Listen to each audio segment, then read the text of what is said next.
Season 2, Episode 21 of Family Matters, taking credit. Original air date, March 15th, 1991. The late, great David W. Duclain wrote this one. Rich Carell comes back to direct. Guest starring the beautiful Barry Jenner as Lieutenant Murtaugh. Oh, I love him so much. He's such a good guy. God. And I love how, so far, they're not overexposing him. They're just, kind of cherry picking, putting him in an episode here and there so that we still love him so much. And our other guest stars are Mary Angersol as reporter number 1 and Christopher Darga as reporter number 2. Our Hulu summary, Steve and Carl what? No, they don't birth anything. Steve and Carl both learn a lesson about when to take credit for their achievements. Man, Family Matters likes to recycle things because this is basically another version of Do the Right Thing, where we have that Steve and Carl, they have their own dilemma, which is similar, but they deal with it separately, and how do they deal with it in the end, that kind of thing. All right, so let's get into it. What did you think about the 1.2 millisecond cold open that we had here? Beautiful. Oh my God, I have it in my notes that this is a dessert for me. This was the fastest cold opening since the show has started. It was a cute little quick joke with Mama Winslow. And I was like, okay, this is telling me we're going to have a meaty episode. Really? Because I was just laughing hysterically at how very short it was and how, they could have just not had the cold open at all if it was just going to be like that. I should have, timed it. I think it was, maybe a minute or less. But it wasn't even that. It was 35 seconds. Oh, you timed it? Yes. Wow. So, I mean, look, Rich Carell, he knows how to give you concise, wonderful things in cold opens and in episodes all overall, but wow. I mean, he certainly wanted to do a record and he achieved it. And I think essentially what it was the joke that Mama Winslow was telling a story to Harriet about a mother asking her son to do something. The son says he'll do it for $1, and the mother is wondering why the son can't be good for nothing like his dad. Mama Winslow and Harriet both have a laugh, and then boom, cut the theme song. That's literally it. I loved it. I don't know what it was. It just all was perfect. I was like, this is a funny joke. We got a cute little interlude. Boom. No gigs pulled. I didn't have to think about it. It was just in your face and done. Yeah, I mean, it was certainly an amusing joke, and I think I was just expecting to hear more, something that was going to develop the story later on, but then just when it cuts off after that, it's like, oh, okay, let's see if we'll have more cold opens like this. Can we technically say that there's an A and B story, because it kind of meshes into one? I guess if you wanted to count Steve and Eddie and their taking credit story versus Carl and Murtaugh and their taking credit story, maybe you could divide that into an A and B story, but I don't know. Scene 1, we know, is we're establishing Rachel, she is being greeted by Richie and Judy as they're about to go to bed. And I think Richie and Judy, they make some horseradish cake, and Richie and Judy are fighting about who should have the deserved credit for making the horseradish cake. What were your thoughts about this scene, about that moment with Richie and Judy, and how Rachel uses that example of them fighting over credit to then segue into how we begin into the Steve and Eddie taking credit story? So I think it's important that we just say that this is Richie's story. There's not an A and B story. There's not a C story. This entire episode should be named Richie's Dream. It is very awesome when they come in with this cake that looks like it could be delicious, but Rachel, not thinking like an adult, you never take food from a child that you did not see get prepared, because the cake was disgusting. But her reaction to it made me laugh so loud, because the facial expressions that Thelma Hopkins does are amazing. I mean, and even before they handed the cake to Rachel, I was like, yeah, because I was like, these two kids, as adorable as they are, I'm not trusting whatever they fucking did in the kitchen. I think that kids that age should be sticking to the easy bake. Don't be trying to do some grown-up stuff. So Rachel's face, I saw that coming when she was clearly disgusted. And you know what? Even if it was made by an adult who knows how to bake, I don't think I would want to taste a horseradish cake. Does that sound appealing to you? That doesn't, because I don't know what horseradish tastes like. So I am like, oh, what was this thing? Yeah, I mean, horseradish, I've never tasted it either, but it sounds like a condiment along the lines of like ketchup and mayonnaise, which really stresses more why it shouldn't be on a cake. I mean, you put frosting on a cake, you put icing, you put all that stuff. I mean, but horseradish, that's another story. So yeah, I mean, as we had mentioned, the Rachel, not Rachel, Richie and Judy, they fight over who deserves credit for the cake. And Rachel directs her attention to Richie, like, oh, it's not very nice. Like, there's sometimes where you take credit, and then there's sometimes where you share credit. And now here's how we're going to set up our story with Steve and Eddie and their taking credit version. And I thought it was an interesting way to set up the main story, because I would think that in the past, Family Matters would just kind of like get right to it. But the fact that, Rachel is, using like, hey, it's story time, Richie and Judy. And then we do the flashback element to Steve and Eddie. It just seems unique how they set the story up that way. Yeah, it was very unique. I love that they put this in the context of like Rachel telling a story, because it brings up, now as I'm an adult, some other things where I'm like, well, is Rachel even telling them the truth, or is she just making up a story here? That's true, because parents, they do like to make up fantasies to get their children to do what they want. So I don't know. In my notes, I counted Steve and Eddie's story beginning as scene 2. I think it was as we flash back, we see Laura and Eddie in the kitchen. They're running home from school trying to escape Steve, and just when they think they've escaped him, he just pops out from behind the kitchen counter holding a sandwich. I put a grin to my face at that moment because I just didn't see it coming. But what did you think about this scene as we at this moment we're setting up how Eddie needs help with writing a short story contest, and initially we're led to believe that he's the writer, but we know that Steve is the one that's helping him out. Yeah, this is a lot here. So the same thing, and you're going to have to reference our older shows when we talk about a dream sequence. I feel like when there's a story episode, it follows that same concept of all the wacky things can happen. There doesn't need to be logical sense to what's happening. But I did laugh when Steve popped up like a Chucky doll at the house after Laura and Eddie thought they escaped him. It was very... Yeah. And actually, the appetizer comes up here. Steve makes me laugh when he encouraged Eddie and Laura to sink their teeth into his homemade BLLT sandwiches. Eddie appropriately was asking what a BLLT is. I initially thought it was like extra lettuce, but Steve was like, oh, it's bacon, lettuce, and liver tartare. That sounds like it could probably be good. Do you like liver? I feel like you might like liver. No, I don't. But a liver tartare, I imagine that it's probably made with some nice ingredients. So that could probably like bump it up a little bit. Yeah. It sounds gross to me, but I laugh nonetheless. And then Steve's random complimenting to Harriet as she comes into the kitchen. And first of all, she's wearing like this green insect buggy spotted shirt. Very like Bug's Life to me all of a sudden. It is in your face. It is like caution tape, right? That thing was in your face. I wanted to get your thoughts about this out of nowhere complimentary monologue that Steve gives to Harriet. He's like, you are an amazing woman. Somehow you managed to keep a spotless home, hold down a taxing job, keep your fridge stocked with liver, and you do it all so effortlessly with little visible strain other than a droopy expression and slight bags under your eyes.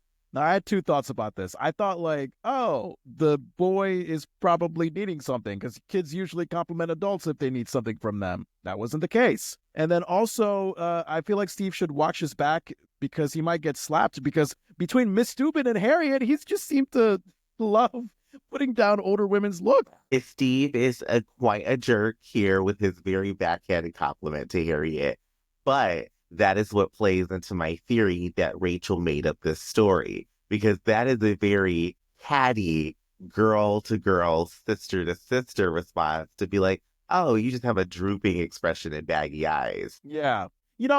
Does Rachel have too much time on her hands? Because she could have like just said, oh, Richie, Judy, share credit. You both made the cake. You both helped out. But the fact that she would just like take so much time to launch into these stories about Steve-Eddie and Carl-Lt Murtaugh, maybe she did make this up because she is having some kind of creative spark in her brain that's not being used. Maybe she's like procrastinating on writing and she just needs something to do and she's using her time like this.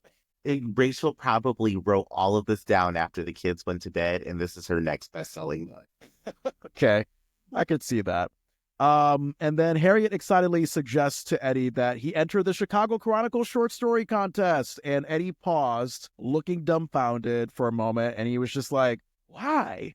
And this was actually before it was revealed that Steve was writing all of Eddie's fantastic writing in school. So at this moment, I thought, where the hell did Eddie suddenly become a talented writer? I just thought that that was a like out of nowhere story device, character device that was put on Eddie.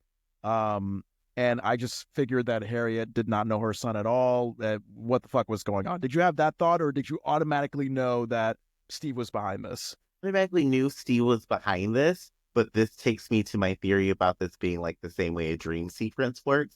It's just something wild and out of the blue that would never happen. So Rachel seems like she's making this up because remember, Rachel was a writer. She loved creating stories. So now she's making her own short story to teach the kids a moral. And I think that's why all of a sudden Eddie was in the scenario. Because I was like, Eddie, the person who couldn't complete 2 + 2 is good enough to be in a short story contest. That doesn't make sense. Yeah. I mean, you probably have the same reaction like Laura. Like, I remember Laura was reacting like, Eddie? This Eddie Winslow? Like, wow, we've just jumped into no, she did a slight twist on the I've fallen and I can't get up when she said, good Lord, I've fallen into a parallel universe and I can't get up. Laura had the reaction we all had, like, hang on, something's not right here. This milk is not clean. Oh, God. This sour milk, Eddie Winslow? No, he's not a whole milk of a genius writer. All right. Well, Laura was shockingly asking Steve if he's been writing Eddie's papers, and Steve is, this is the point where we reveal that Steve is behind all this. So I think this was after Harriet had already exited, and I love this moment where Steve is like, no, Laura, I would say that I'm helping. And then Laura wants to know what helping means. And then Steve is like, well, I come up with the ideas and then I write them down. And then you have Eddie, who's just naively proud to Laura when he says, I do the rest. And I was just thinking, like, what exactly is the rest, Eddie? Like, do you just turn in the paper to the teacher? Is that what you do? I mean, I would argue Eddie has the most important job. He comes up with the title. You're not going to know anything if you don't have a title. Oh, my God. Steve writes a story about peanut butter, and then Eddie says, ooh, it's a story about creamy things that accompany jelly. The creamy accompany jellier. That would be a best-selling short story. With the title like that, you're like, I don't know what's going to happen here, but I'm going for it. I would read it. I would read it in a heartbeat.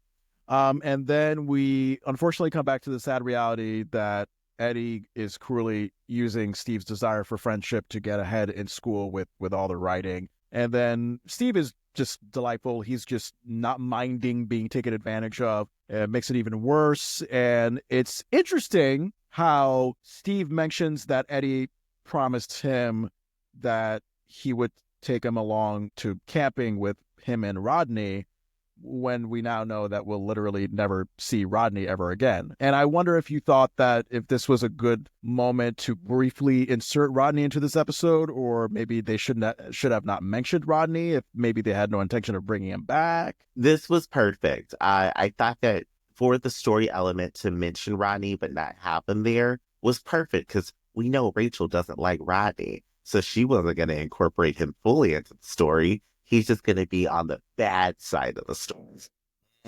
What's that line that people like to use towards maybe like they want to hook up with somebody and they don't want to like have anything to do with them in sort of a conversational get to know you sense? Like something like, oh, you're here to be seen, not heard, like that kind of thing. You've heard that line before. Yeah, yeah, oh yeah. Okay. Oh yeah. I'm just thinking about it. I don't know what the term is, but I feel that way a lot of the time. There you go. And then lastly, in the beginning of Steve and Eddie's story, love this dessert. Like Steve had a great timing on this punchline when Laura was flabbergasted and tells Steve that he's essentially buying Eddie's friendship. And then you have this naively enthusiastic Steve who's like, no, I'm not. I'm leasing with an option to buy. And then he just walks out. That's a funny little joke. I like that. Yeah. Any other thoughts before we go into Carl and Murtaugh's stakeout? That is it. That's when we get to stake out the fun part of this. By the way, I loved the box of donuts where it said the word donuts 4 times, and it had like the font that was like very specific to Dunkin' Donuts back in the day, and you knew that for copyright reasons they could not actually say Dunkin' Donuts. They're like, it's just generic donuts that look like Dunkin'. You have no idea. Yeah, yeah. What stood out to you in this scene? So we get one of my best desserts I think we've ever had out of every episode we talked about. They do the gag that I love the most. Murtaugh does not know anybody's name and will say any name in its place, and I love it.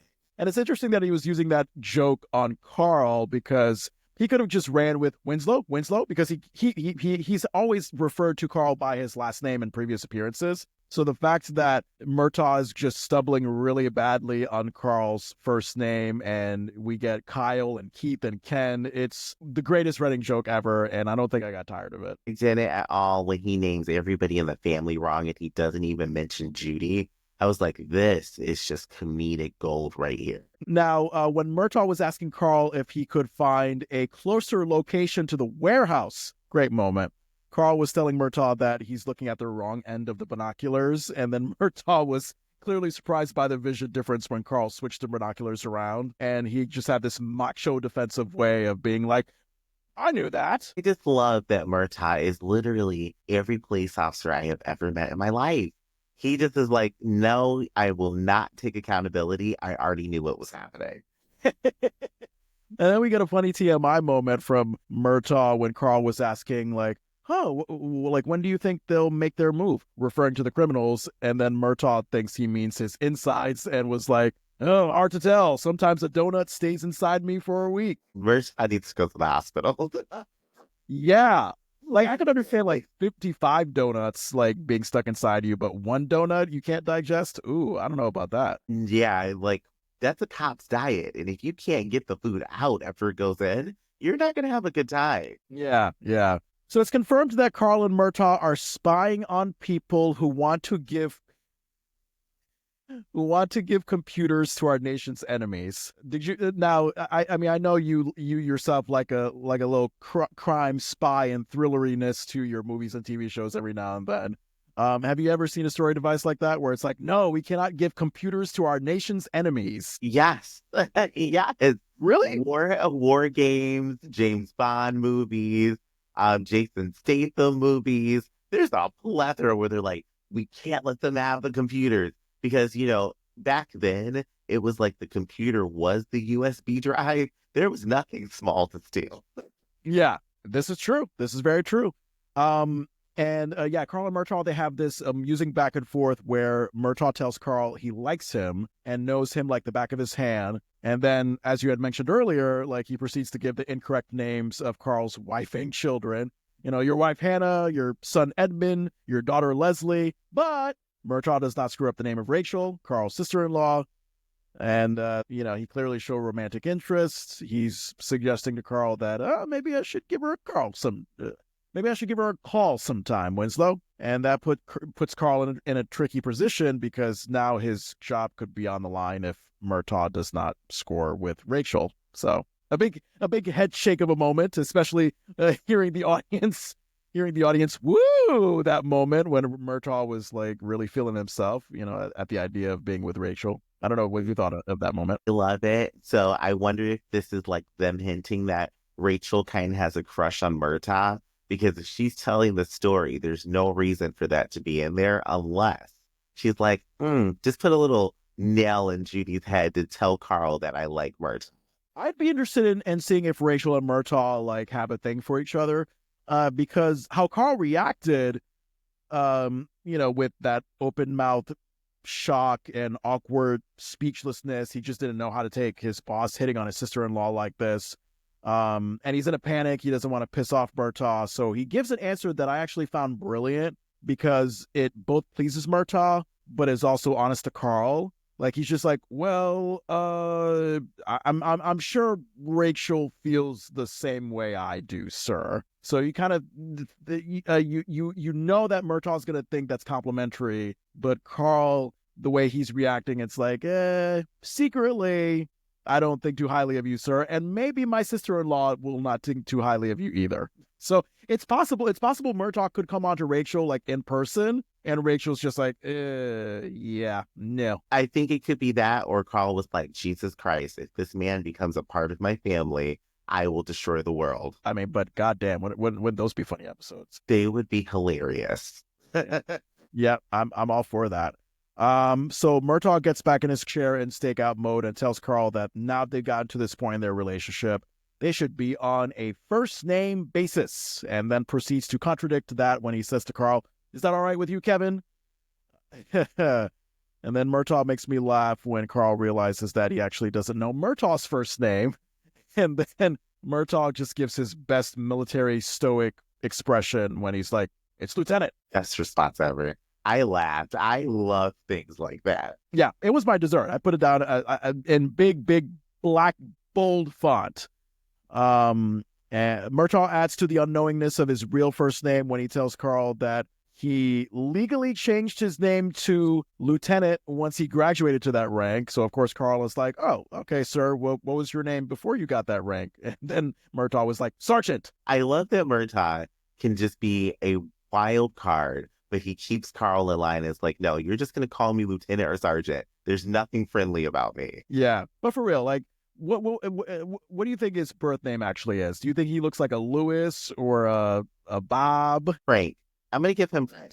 You know what, Frank? I could see Frank. He does have that stodgy, older, white guy, old-fashioned thing about him. Yeah. Right. I was just fucking laughing when Murtaugh again screws up Carl's name as he stands up intensely and says, "Can I count on you to be discreet, Keith?" Love that. And then from the way Carl reacted, Murtaugh was giving us a macho twist on the J. Edgar Hoover cross-dressing rumors. I don't know if you heard about that. The head of the FBI, J. Edgar Hoover, amongst the many ways that he was a terrible human being with, his whole thing with communism and spying on MLK. That was a racially motivated spying. I think weren't there rumors that he was a cross-dresser? There were rumors about it. It wouldn't surprise me that somebody who put on this very crazy image to the world would not be confident enough to just be who they are. Yeah. But weird joke. I wasn't expecting the show to go there. I know. That's the first thought that came to my mind when Murtaugh was like telling Carl like he needs the stakeout to go well because Captain Davenport is out to get him, and then Murtaugh wants to prove that he can take the captain's spot, and Murtaugh reveals that Davenport caught him trying on his captain's uniform. So not quite cross-dressing, but like that's just the first thing that I thought of was just like, Murtaugh's got a secret. He makes it seem like a secret. It's not a big deal, but he makes it seem like it's like, oh, I'm this person. I'm Lola at 11:35, and then I'm Sherry at 12:35. Like he just makes it seem like he has two different identities. He really does, and I just want to know what Murtaugh was doing with that uniform on when he got caught. Was he posing? Was he dancing? What was he doing? I needed to know. Yes, he was posing. He was dancing. He was eating a nice donut. Maybe ordering some good old eggplant parmesan like he really wants to do later on. He was doing all the stuff. All right, so we know from Murtaugh that Captain Davenport doesn't want to give him the rank of captain because he finds understandably Murtaugh to be a gung-ho lunatic, which really makes you question the judgment of that police force if they're really aware of how idiotic Murtaugh is, but yet they're like, sure, you can still work for us in some capacity. I mean, John, they're tapping into reality. Police departments have always been full of deranged people. Oh, yes. We could get into that. Don't get me started. So Murtaugh looks out the window with the binoculars and calls Carl Kyle. And then he makes me laugh when he dramatically says, all I've wanted is to be a good cop and a Porsche. I've always wanted a Porsche. Love that moment. Anything else you got about this scene? No, um, I'm laughing because when he says Porsche, at first I thought he was going to say, I've always wanted to be a Porsche. And, and it totally threw me. Yeah. The first part of that sentence does kind of throw you like, oh, okay. You instead of a living, breathing human being, you want to be a nice luxury car. Okay. All right. I take that. Hey, we all have goals. We all have goals. And this dream sequence or story that we're being told, these fade in and fade outs, like this one that we get to the end of here, I love that they give it that page turning effect. I love when they would do that in the old thing. Yes, it is a good device. I totally agree with that. And then we get back into Steve and Eddie's version of this whole taking credit story. In scene 4, we switch back to the flashback of Rachel, Richie, and Judy, and then Rachel takes us back to Mama Winslow delightfully looking at a piece of paper and Harriet celebrating alongside her with the quirky dance that she did in that episode where Harriet and Rachel were fighting over the car. Yeah, this scene, nice and succinct. I love that. We got our meat of the story. We get Harriet and Mama Winslow happy that Eddie won the writing contest, which I expected, and Eddie finding out and going into shock about this because now he knows he's exposed. Laura and Eddie come in to see what the commotion is about with Mama Winslow and Harriet, and like you said, it's revealed that Eddie won the short story contest. Whoa! Now, I was actually confused about Eddie being frightful with that facial expression about winning the short story contest because I thought, well, Eddie, we've had many examples of Steve successfully coming through for you for your schoolwork. What did you think was going to happen differently? So when we got that zany, suspenseful music and then the close-up shot of Eddie being like, oh, shit, it just was like, I know you're dumb, Eddie, but you really didn't see this coming? Eddie didn't see it coming. He's like, it's a contest. He's probably thinking there's millions of people who entered, even though the city's not that big. And he's like, there's no way I'm going to win. And then, boom, you win. So what do you do now, Eddie? I know. And that brings us into scene 5, where Richie and Judy, as Rachel is having story time with them, they're wondering, oh, is Eddie going to fess up? And then Rachel's like, well, let's find out. Dream sequence flashback effect again. So now I think you can give thoughts if you have about how Steve and Eddie resolved this, because I certainly have some. So one, Eddie's sweater in this scene, his whole outfit is super cute and his haircut is on point. Yeah. He's like a red and black Cheshire cat and I just love it. I'm like, we're going Alice in Wonderland here, which was a dream. They're giving me all these gems. Yes, I thought it was pronounced Cheshire. Is it Cheshire or Cheshire? Probably is. I just don't know how to say it right. Okay, I'm thinking of the town in Connecticut. So I think the town in Connecticut is differently pronounced than the cat. We'll have to look into that. So Mama Winslow is just over the moon. She is bragging. She wants to brag to her annoying old lady friend that it doesn't matter that your granddaughter is a TV writer because my grandson is a real writer. I found that to be a very ironic joke because we have David W. Duclan, a TV writer, who wrote that moment. So I wonder if he was doing a sort of a wink, self-deprecating joke, or did he genuinely think that TV writing is not real writing? Hey, I mean, it could be both. I thought it was a pretty clever joke to break the fourth wall because it could be both scenarios. And then what grandmother is not going to go to another grandmother and one-up her? That has to be so much fun. Yeah. Rosalie, take your gums out of your mouth. My grandson is the shit. You don't deserve to have teeth. I don't know. I would imagine grandmother's saying something kooky like that. Well, Steve has a pickup line as he enters this scene that I want to use with my wife sometime. His entrance, he says to Laura, oh, Laura, the wind has chapped my lips. Would you care to heal them with a kiss? and then he puckers up his lips. I would not suggest anybody listening or watching to do this to someone you don't know. But if it's like, if you have a spouse or significant other and you want to be playful with them with that awful, stupid, cheesy, but funny pickup line, why not? I'm going to say go balls to the wall and say it to strangers. Really? Yeah, we are in the last days of Earth. Y'all better go out there and say that. If somebody came up to me in a bar and said something that crazy as a pickup line, we're going to have a drink that night. We have to. I have to know how you came up with this. I like that because I think the conventional thought that we think people will think is that like we are just some kind of weirdo creepo and that we should like have a restraining order.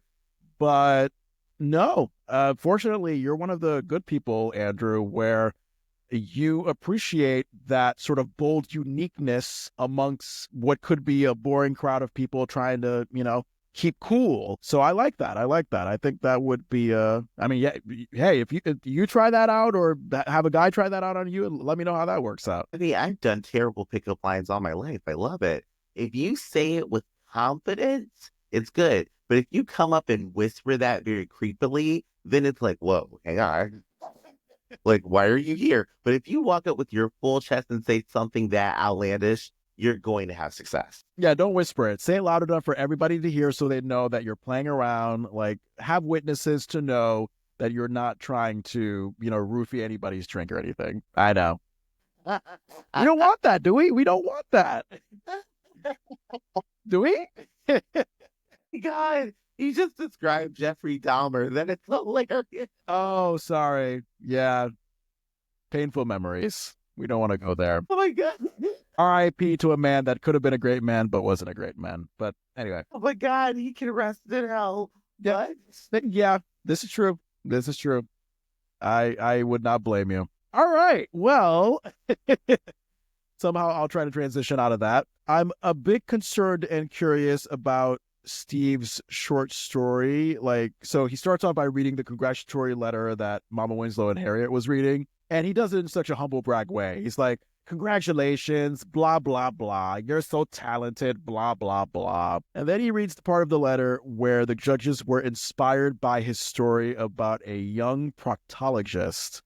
And I was just looking at my screen like, Steve, please tell me your story about the ass doctor. I would like to know where you're going with that. So I love short stories, and I could see this being a short story. And like, there's gonna be a quote in there, the day I saw my first anus. And I would just scream. It came in, and thankfully it came out by Stephen Q. Urkel. That only Steve would choose to write about a proctologist. That just sent me for a loop when they were saying this. Oh, boy. Yeah, it was something. Well, Laura is concerned towards Steve about Eddie taking the credit, and Steve delightfully doesn't care because, Edo, all that matters is that I and Rodney are going to be sitting around the campfire chewing on bazooka, which is not the image that I first think of when I think of campfire food. I was like, guys, you don't like s'mores? Like bazooka? I mean, we've already established that it hurts your teeth like crazy, but was that a thing when you have gone camping? Is that people chew on bazooka? No, I can't think of just going camping and just munching on a brick of gum. I just can't imagine that. I mean, I guess if you don't like s'mores, you got to have something sweet to eat. Yeah, and nothing like this sticky, chewy thing that eventually loses its flavor in 5 minutes. That's a great, yeah, that's a great option. Fuck you, Eddie, because you used Steve for this writing contest on the promise that Steve could go camping with you and Rodney. Steve held up his end of the bargain, and Eddie's reasoning for not holding up his end is Rodney simply being like, meh, Steve, that's a terrible idea. And on top of that, when Rodney forced Eddie to choose between him and Steve, Eddie, without a beat, was just like, I guess I'll just go with Rodney. Like, come on. This poor nerd spent however fucking long creating this, I think, very thoughtful short story about the butt doctor. And now, this is how you repay him, Eddie. I wanted Eddie to man the fuck up and tell Rodney that he's just going to have to deal with Steve coming along because they made a deal. Disappointed in Eddie here. And typically I try to find like a little gem to hold on to, but Eddie gave me nothing. Like, he's just like, oh, well, Steve, we're not going to do it. And we can just go camping another time. And it's like, really, Eddie? Like, damn, you could have just a little bit of a backbone to your horrible friend and just be like, Steve is coming or I'm not going. Yeah, seriously. Now, did you find it weird that transition between Steve being very bummed out and agreeing with Eddie's suggestion that they'll go camping some other time? From that to Steve standing up for himself and being like, wait a minute, oh, it's not okay, front and center, because I feel like there was like a quick millisecond that happened between Steve like giving in to Eddie and Steve standing up for himself. Because I don't even think Steve took a beat there. It was just like, okay, wait a minute. Like, it was that quick. Yeah, there was no transition of like feeling and processing here. His response change was quicker than the cold opening. Like, this was insane how fast it happened. And I was just like, okay, something's wrong here, because I feel like maybe they made an edit to the script or something, because the main point of the story is lost from here. Like, Steve isn't standing up for himself, but the story is about taking credit, which I feel like we lost it at this moment. Yeah. Oh, yeah. Yeah. You saw the taking credit part. It started out with Eddie taking credit for Steve's short story. But yes, you're right. It does kind of get lost for a moment when now the focus is sort of that reoccurring theme of Steve getting taken advantage of by Eddie's using him. But hey, Steve gives Eddie the speech that he has feelings and has tried very hard to be his friend and does not want to be taken advantage of anymore. Steve made me laugh in this moment when he proclaims, "I'm not your doormat. I am hers," referring to Laura behind him. A very great joke. It was just something that just made me laugh. Yeah. And then Steve gives Eddie the ultimatum of taking him camping or having Eddie reveal who really wrote that butt doctor story to win the contest. And Eddie was like, what? Is this a bluff? And then Steve, without a beat, was just like, try me. Like, he wagged his finger toward himself. Try me. Without a beat. And I love that. I love that line. Steve is eating. He's standing up for himself. He's being an amazing version of Steve. And I like this. Yeah. However, very weird and suspicious that Eddie, again, we're getting really quick with these transitions of emotions here. Same thing. Eddie just quickly turns around and agrees with Steve that he won't take advantage of him anymore. He'll tell his mom that Steve wrote the short story.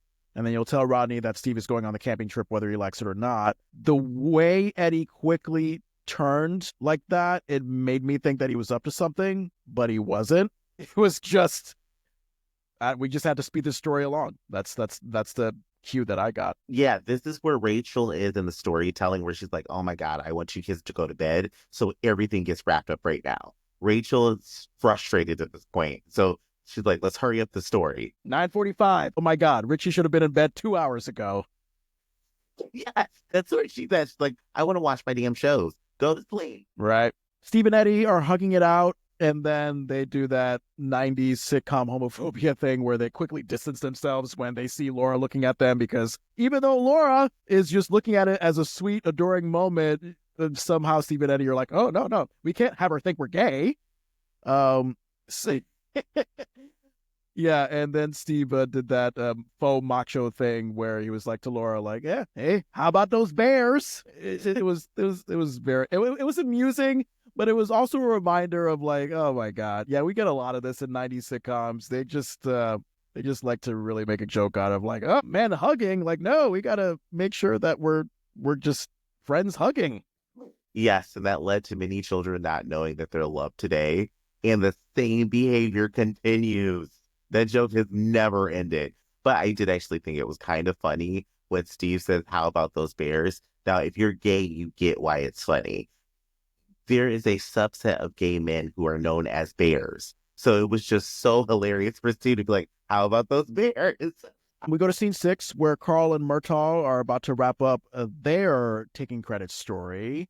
And Judy, in the midst of the whole story time with Rachel and Richie. She's wondering what happened to Carl and Murtaugh. Rachel flashes us back to that moment.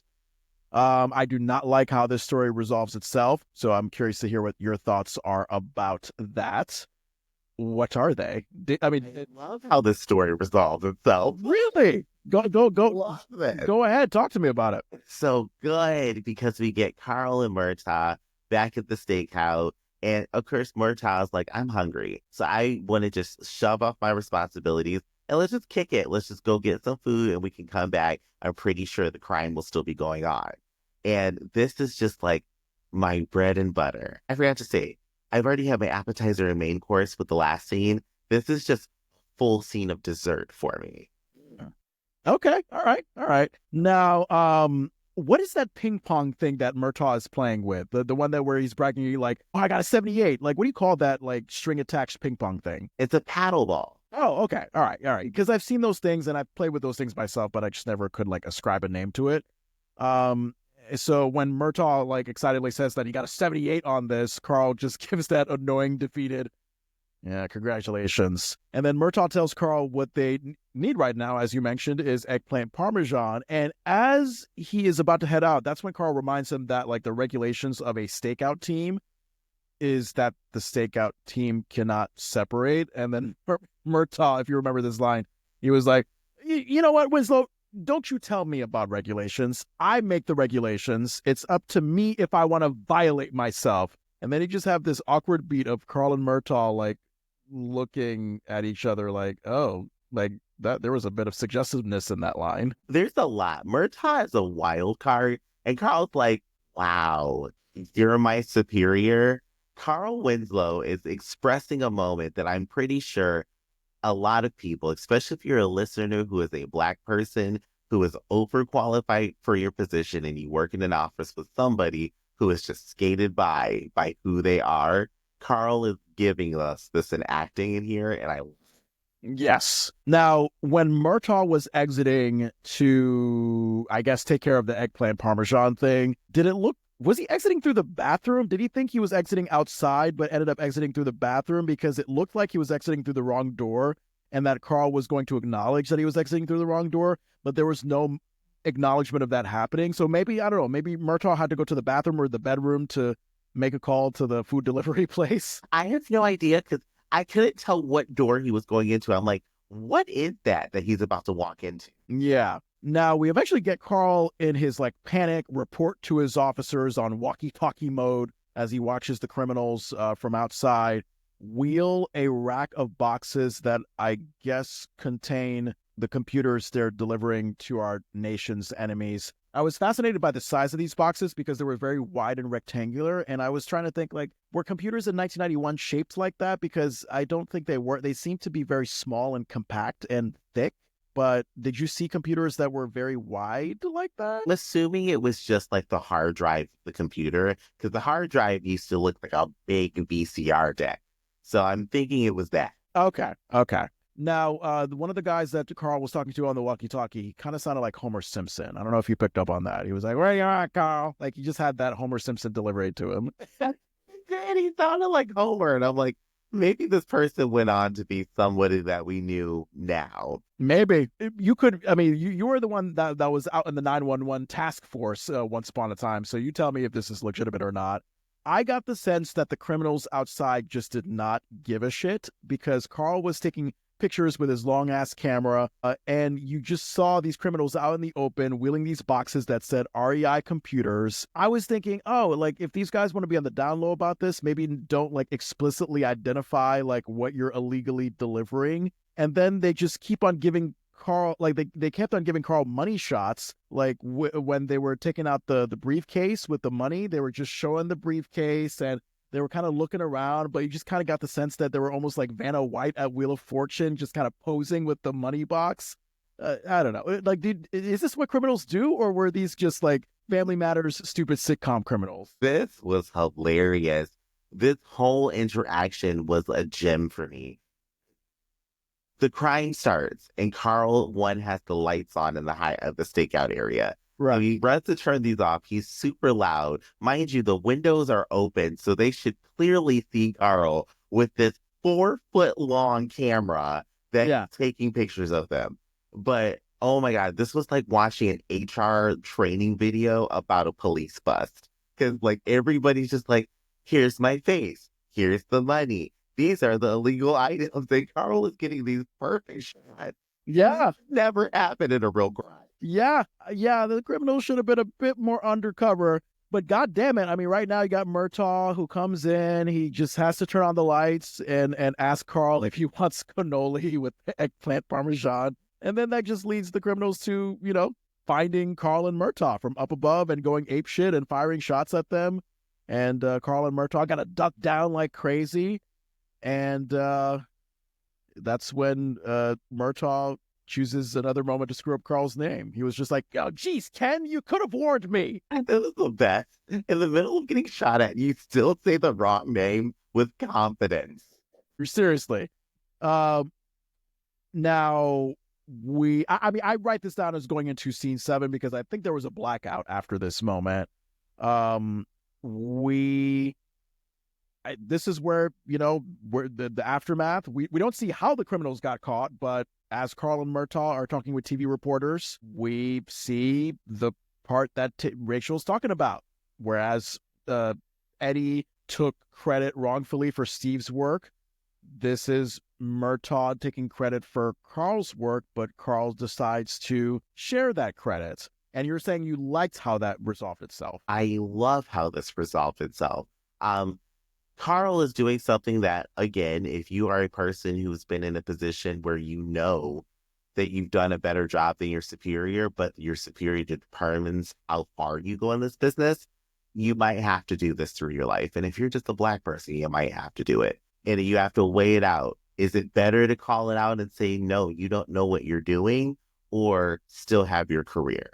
So we got this very important message of Carl not taking credit for it, but sharing credit. So that way Murtaugh wasn't embarrassed in the moment on TV, and Carl didn't burn the bridge of a possible promotion if Murtaugh gets promoted.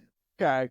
I saw it like twofold. I would have either loved Carl to have stressed that this was a team effort rather than really put the button on like, hey, this mission was planned and executed by Lieutenant Murtaugh. Because when he said that, it was like, I don't know. I mean, the guy that was so concerned about eggplant parmesan and who couldn't like correctly look at binoculars, I don't know if I would stress his name on it. I would either, if I was in Carl's position, stress that it's a team effort, because it does kind of seem weird to, put the spotlight on you for something like that should in effect be a team effort, like, solving crime. Or if Carl decided to go the righteous route and just say, fuck it, I did all the work, I'm going to take credit for that. Not insult Murtaugh or degrade Murtaugh, but just say like, hey, like this is what I did. I would have been okay with that as a second option. But I think my first key option would have been Carl just saying like, hey, this was a team effort and we both worked together. We collaborated, like just left it at that. I don't know. With someone like Murtaugh, who clearly does not deserve to be in that position, does not deserve to be where he is, I could not help but feel like, God, that guy doesn't deserve a goddamn thing. It just kind of had that like white privilege vibe to me, where you clearly see Carl doing the hard work, and yet the way he's talking to TV reporters, you would think that Murtaugh was the one that was the brains behind the whole action. Yes. That dynamic is what makes this so relatable and good to me. And maybe I'm thinking too much into it, but if you're a cop, if Carl were to have embarrassed Murtaugh, he could be killed. You would have other cops say, I'm not going to take your back. I'm not going to support you. I'm not going to help you. And that's a real thing that happens in police departments. So me thinking like, hey, maybe they're tapping into that dynamic. That's why Carl's not embarrassing him on television, even when he had the moment to, because the reporter's like, why are you answering all the questions, Sergeant, and not the lieutenant? So part of me was thinking like, okay, maybe they channeled something real here to deliver a message under all of this of, okay, Black people, one, we're going to acknowledge your reality. This is what you go through, especially people who are expressing their white privilege, and we're not going to shy away from that, but we're also not going to make it unrealistic, because we know if you were to call him out in that position at that time, you're going to get fired, or if you're in the police force, your life is going to be in danger. So it was kind of like a soft nod to that for me.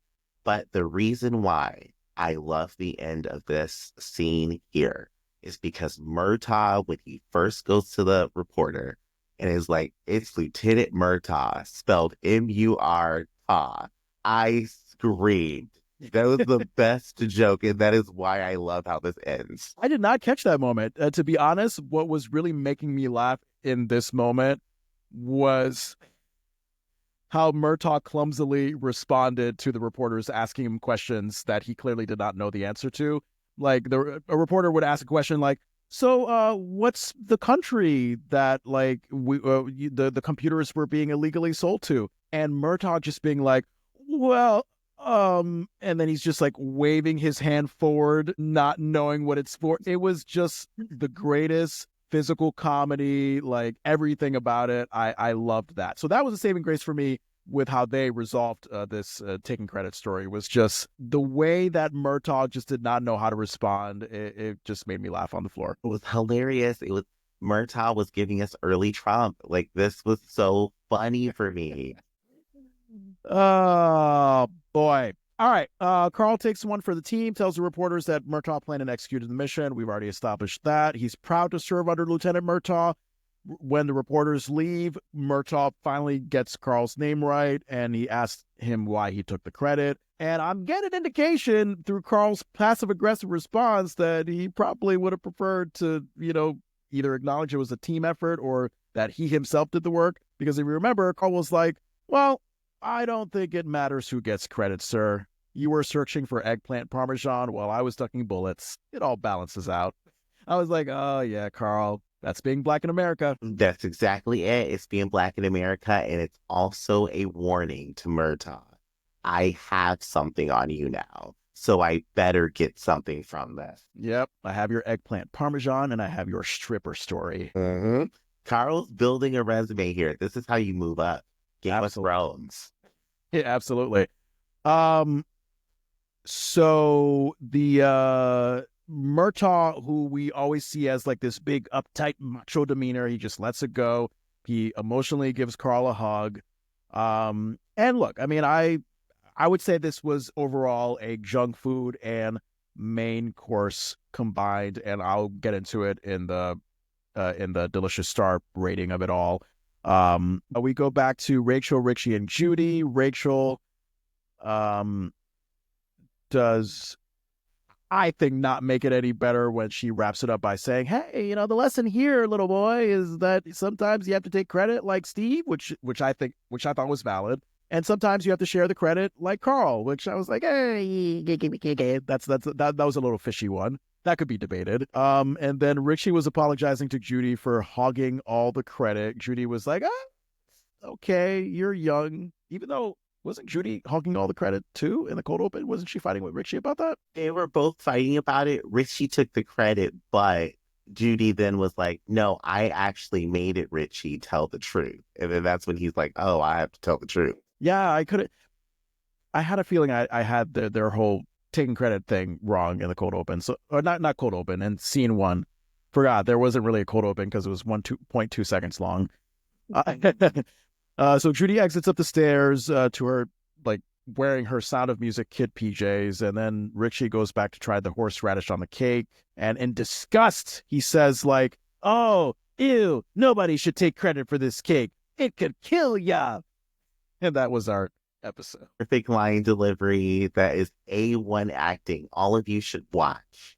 Learn how to act from Richie. You know what? I knew that this was a cute child actor moment that they were placing in, and it happened. It did what it needed to do. Is that why you were excited about this final scene? Where's his damn Oscar? Like, that's my question. How did Rodney get nominated for something and Richie get nominated for that? It was amazing. Yeah, the actor who played Rodney got nominated for, I think he also won a Young Artist Award for either his work on Family Matters or something else. But no, Brian McClure as Richie got no love You know why? Because fucking 3J ruined it for him a few seasons later. Ugh. I love talking about 3J because I talk about it and you respond like I'm talking about the plague. It is the plague. Like, oh man, when the show was already going down here at Hill, and they kind of just gave it a rocket booster with 3J. Yeah, we can't wait. That's it. How about your delicious star rating? What do you give this one and why? This episode is a 3-star episode for me. Wonderful. It is phenomenal.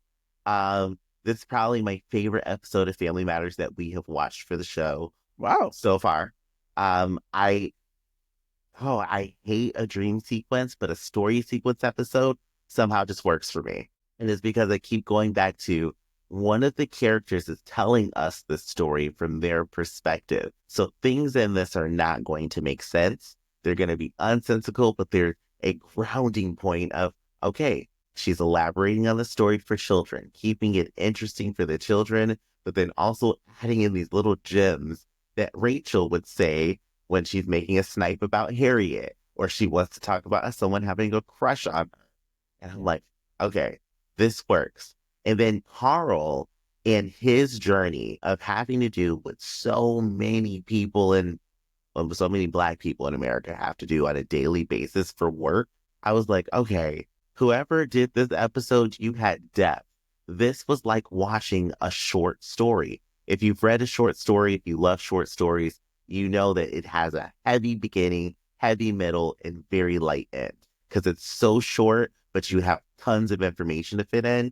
And I feel like they did it effectively this episode. So it's a 3-star for me. I love that. Wow. I give this one a 2.5 out of 3 stars.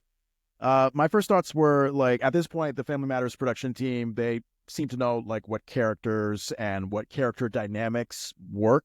Like we know that Steve and Carl are shaping up to be the most crucial characters in the series. And seeing how they're making Carl a strong number 2, I'm wondering if it's related to the backstage stories we've been hearing about how during this time, Reginald wasn't too happy that Jaleel was like gradually taking the spotlight. So maybe that influenced the writing a little bit. We do know, of course, that Steve Urkel is becoming the priority. And within that, we see emphasis on how Steve has this dynamic with Carl, how he interacts with Eddie, how he interacts with Laura. Those may be the 3 crucial dynamics throughout the show, actually. Yeah. I mean, because we don't really see too much of Steve and Rachel or Steve and Mama Winslow and Steve and Harriet. It's really like Steve and Carl and their hijinks, Steve and Eddie taking advantage of Steve, or Steve and Laura with the unhealthy romantic obsession. I think that's pretty much Family Matters throughout the rest of the series. That is, and all characters who are like featured, like Maxine or something, it's an after-school special. Yeah. And we saw a rehash of the Steve and Carl going through similar dilemmas, but handling it separately.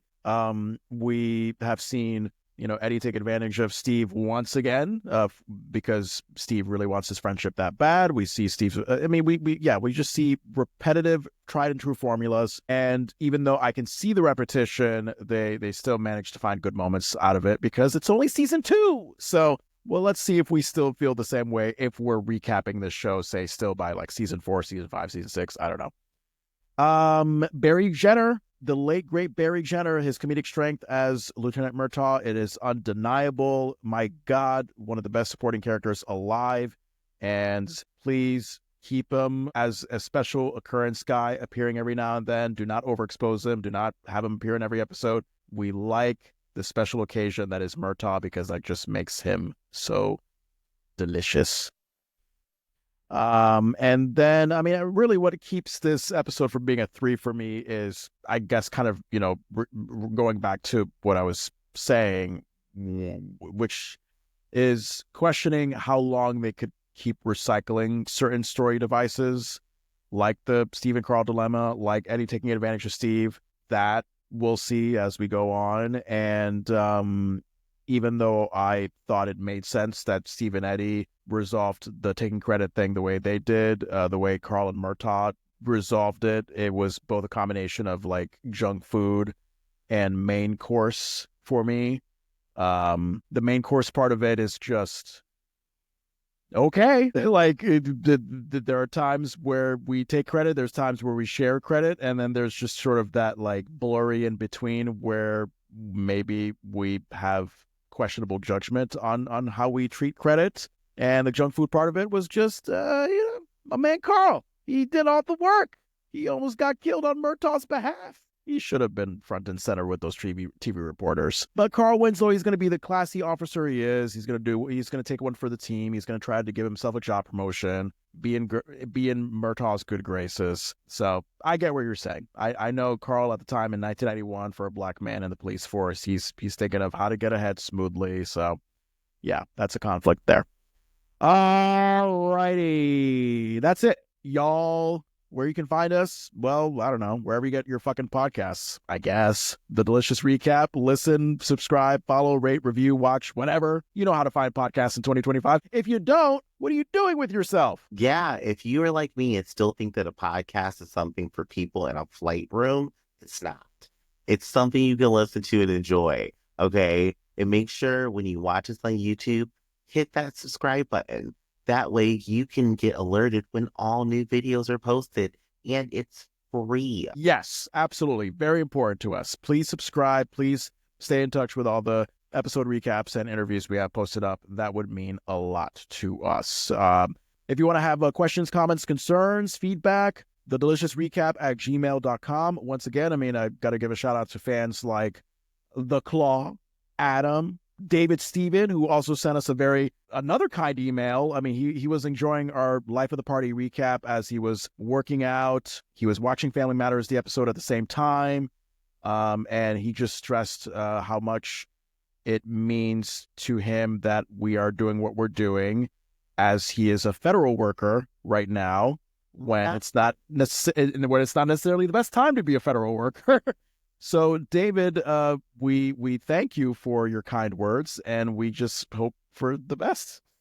David, if there is anything that we should know, please email it. Like, if there's a foundation for people to donate to for federal workers to have money, like, as they're losing their jobs, let us know. I want to know these things because that's crazy. Find us on all socials. I mean, TikTok, Threads, Reddit, Facebook, Instagram. We're still there if we're legally allowed to be. The Delicious Recap.